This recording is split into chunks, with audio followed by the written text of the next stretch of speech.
Good morning, good evening, good night. Whenever you guys are watching this channel, first subscribe. As you guys probably already know, Candace Owens is in trouble again. You know Candace, she's going to speak her mind.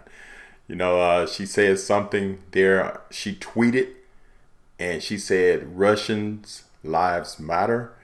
And every network went after her. Man, it's kind of crazy. But let's watch some of this together. First, let's look at the history of Ukraine. Let's look at some documentaries here. Check this out. Let's watch this together. In 1991, at the beginning of the end of the Soviet Union, Ukraine declared independence after nearly 70 years under Moscow's control.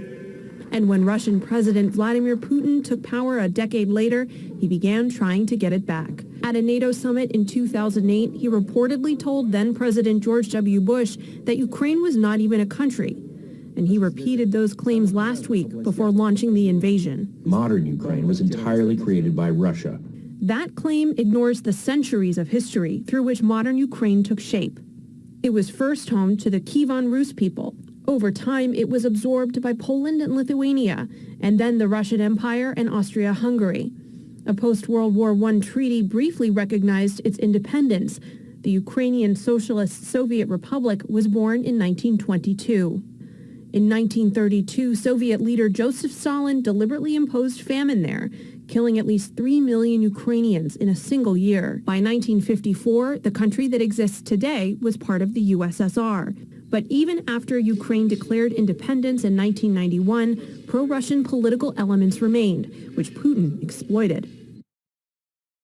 All right, let's pause it right here and check out this video. Let's find out what Joe Biden what kind of connections he had with Ukraine. You remember his son, they were going to do some investigations there about this oil, and he's taking money and getting paid from Ukraine. But check this out and see what Trump had to say about it.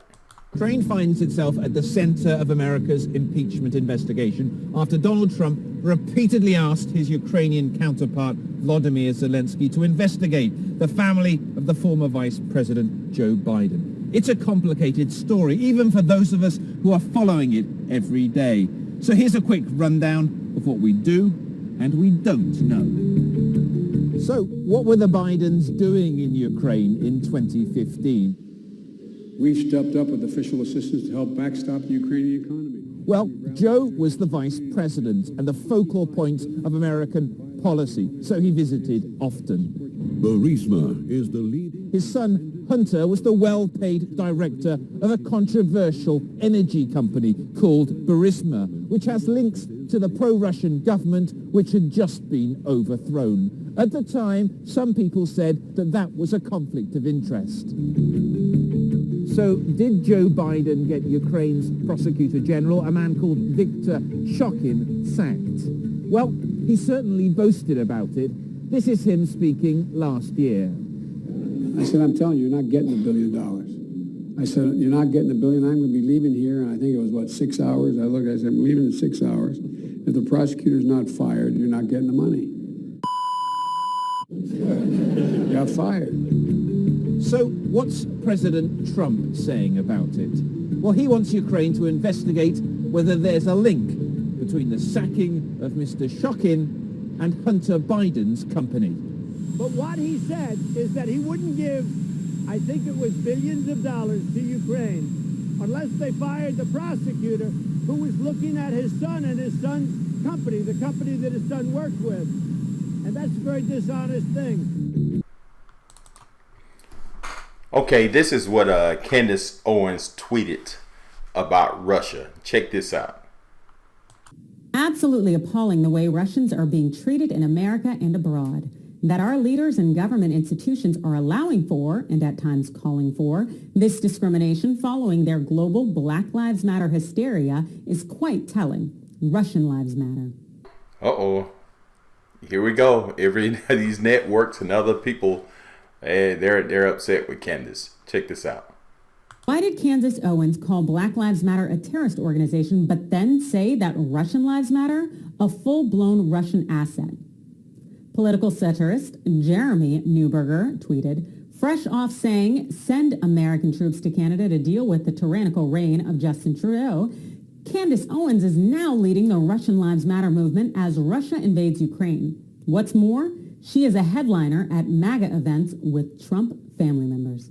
The U.S. singers who stand with Ukraine tweeted, "Just remember, folks, fascism, Nazis, genocide, ethnic cleansing, bigotry, racism, and thermonuclear war aren't deal breakers for Candace Owens." Also, Ben is a little bit upset with Candace. Check him out and see what he had to say about Candace Owens. Now, again, I'm not in favor of a lot of the people saying what they are saying right now on the right. I disagree with Tucker Carlson about Russia and Ukraine. I disagree with Candace Owens about Russia and Ukraine. I disagree with a lot of the people I work with about Russia and Ukraine. All right, you disagree with that. But here's Candace Owens a few days ago. She got on the Tucker show there on Fox. Listen to what she had to say. So Candace Owens is completely unafraid of anyone, so she's often accused of things. The New York Times, in its latest salvo, is accusing her of working for Vladimir Putin. A reporter just wrote to Candace Owens, quote, "We note you have advanced the idea that Ukraine was a corrupt country, which matched comments we've seen from Russian state media." Calling Ukraine corrupt is Russian propaganda. So here's what Candace Owens wrote in response. "I'm very confused by this email. I learned about Ukraine's corruption from the New York Times. As just one example, here is a piece from the New York Times editorial board entitled, 'Ukraine's Unyielding Corruption.'" Greatest response ever. Founder of the charity Blexit, Candace Owens joins us now. That is just too great. How did they respond to you, Candace? I mean, I also sent them even more links. I mean, that was just one link that I sent them, but there's 10, 20 links between the Washington Post and the New York Times over the last 3 or 4 years telling us about how unyielding the corruption is and really spelling out to us how corrupt President Zelensky is, but they've magically changed their mind. So I was confused. Maybe Russian disinformation means now for the New York Times truth, given the Hunter Biden laptop scenario, which they called Russian disinformation and they now acknowledge is fully true. Obviously, he responded and said, "Thank you for sending these links," and then completely moved the goalposts and asked me whether or not I accepted the official government narrative regarding biolabs and whether they were just opened for research. And I said, "This is completely nonsensical. What does this have to do with your initial question?" And then I sent him another link and I said, "Is that the official government narrative regarding biolabs? Is it for research? Because you guys also told me in another article that they were funding these labs to shut down previous Soviet labs." And then he just said, "Thank you for your time. No more questions," because I don't think he's reading the New York Times and doesn't realize how many times they pivot the narrative. And here's the thing. Nobody believes this Russian puppet stuff. I mean, it's just ridiculous. A black woman in the United States have never even been to Russia. I mean, I can't think of a Russian food off the top of my head. I mean, it's so ridiculous. I refuse to give it any air. But they say these things when you arrive at a truth that they don't want them looking at, that they don't want the public at large looking at. They say, "Oh, looky over here. Never mind, this person's a Russian puppet." Exactly like they did with the Hunter Biden laptop until they were ready to acknowledge the truth. So I really tried to reflect on what it was that I was hitting at that was bothering them. And really, it was me talking about Zelensky. You know, Zelensky right now, according to the mainstream narrative, the new mainstream narrative, I should say, is Batman, right? We're all supposed to just go, he's an amazing hero and he's not corrupt. And I've been talking about their previous covering of him in the Pandora Papers, talking about his ties to, Ukrainian billionaires that have a controlling interest in Burisma.